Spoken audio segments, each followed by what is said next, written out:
I skimmed through this month's April daily guides to see what the reading would have been for today, and I decided, no, I really don't like that.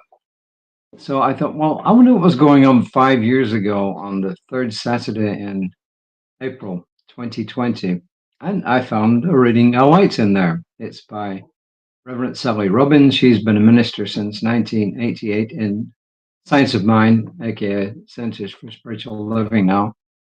And she's been involved in Science of Mind for about 50 years, which is way, way, way, way, way longer than me. So, anyway. And at the last reading, back in 5 years ago, she was living in Asheville, North Carolina. If she's still there, I hope that she didn't suffer from the major tragedy that went through there.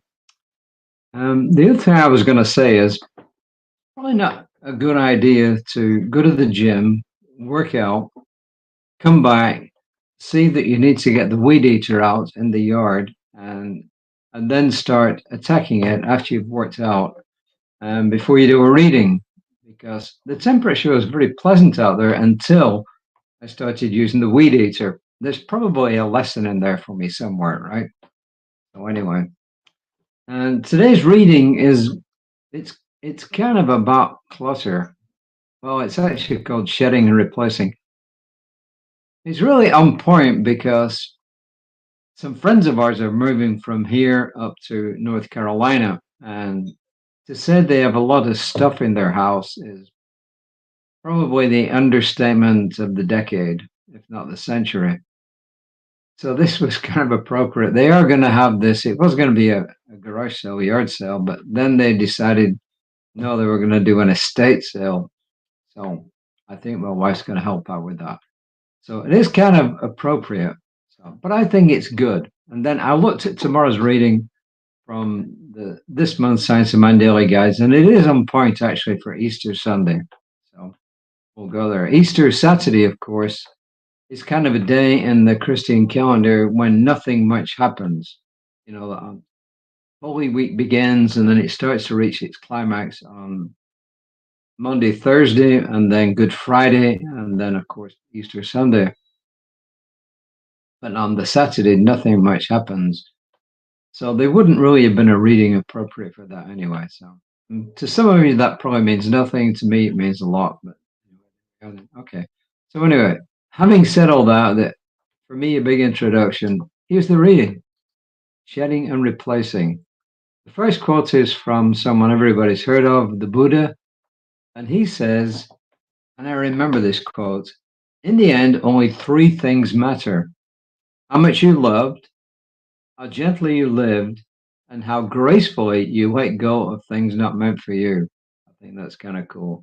In the end, only three things matter: how much you loved, how gently you lived, and how gracefully you let go of things that are not meant for you, Buddha. And Science of Mind textbook, Ernest Holmes says, following on page 578, it's towards the end of the book, actually. The divine urge of life must be expressed. And as it pushes out into expression through human life, humanity becomes the channel for the outflow of divine wisdom, a channel for all that God is. And I made that gender non-specific. So anybody who wants to tell me to task on that, fine, do it, it's okay. And as I said, that was from the Science of Mind textbook on page 578. If you want to know what the Science of Mind textbook is, just go look it up. You can see it on Amazon. You can just Google it, and you'll see that there were two editions, one in the 1920s, one in the 1930s. The one that almost always is referred to, as I've mentioned before, is the one from the 1930s. And this is from Reverend Sally. She says, many years ago, I moved into a new home and created a lovely garden near the front entryway. When winter came, my neighbor advised me to prune the bushes. This seemed counterintuitive. Why cut back something that looks nice?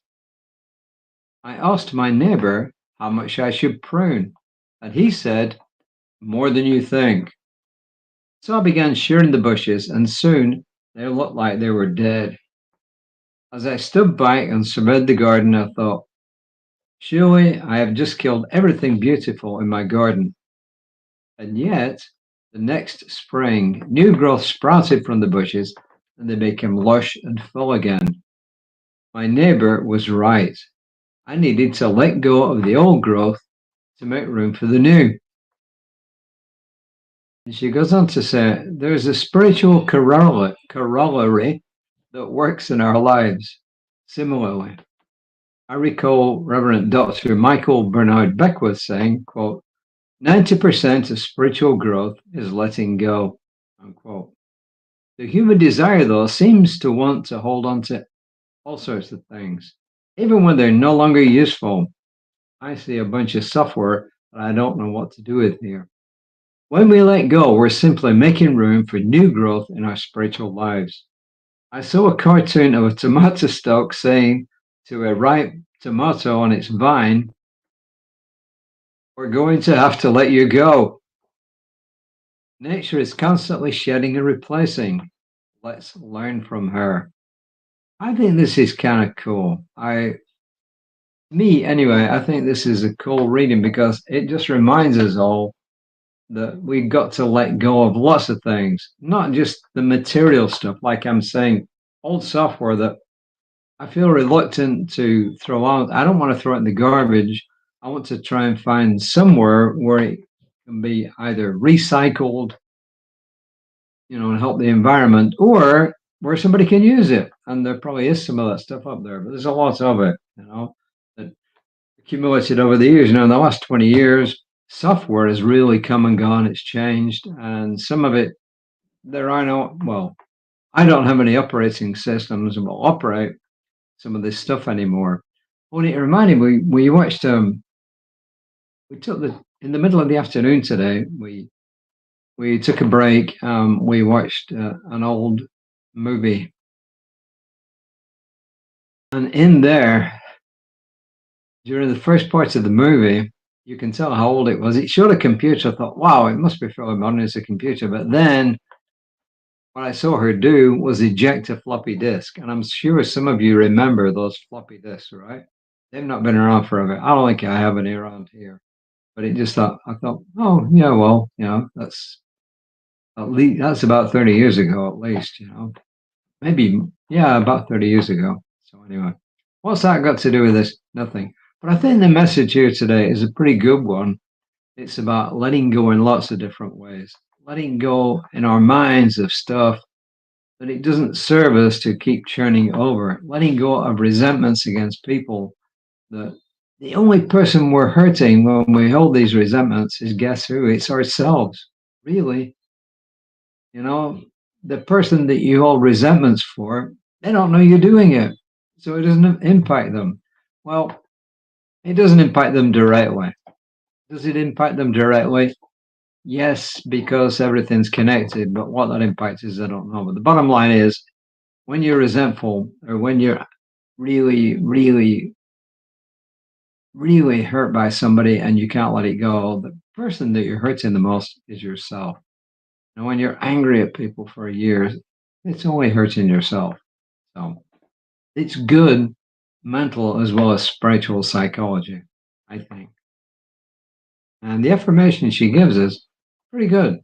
I let go of unwanted and unneeded items in my life and allow spirit to pull me forward into newness. I let go of unwanted and unneeded items in my life and allow spirit to pull me forward into newness.